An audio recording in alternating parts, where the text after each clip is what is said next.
லைஃப்ல நம்புற விஷயம் வந்து ஒரு விஷயம் ரொம்ப முக்கியமா நம்புறது வந்து அன்னன்னைக்கு நாள் நல்லபடியா போகணும், அன்னன்னைக்கு மிஷனை நல்லபடியா முடிச்சு சந்தோஷமா தூங்கினா போதும். அந்த குட்டி குட்டி விஷயங்கள் எல்லாமே சேர்த்து நம்ம போக வேண்டிய இடத்துக்கு நம்மளை கரெக்டா கூட்டிட்டு போகும் அப்படின்ட்டு. அந்த மாதிரி இந்த நாளுக்கு நான் ரொம்ப ரொம்ப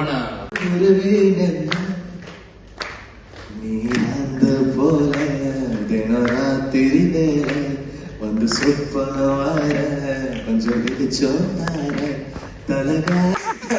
ஆக்சுவலி எல்லா கேரக்டரும் அப்படி, பட் என்னன்னா அதோட அந்த படத்துல இருக்க புதுசும் அதுதான் அதுல வந்து எனக்கு பிடிச்சதும் அதான். ஏன்னா நம்ம ஒரு படம்னா இவன் நல்லவன் கெட்டவன் இல்லாம அவங்க எல்லாருமே ஒரு இந்த மாதிரி படம் எடுத்துருங்க அப்படின்ட்டு. ஆமா ஆமா இல்ல அப்ப இன்னொரு நான் டேக் போலான்னு எக்ஸ்ட்ரா எடுத்தாம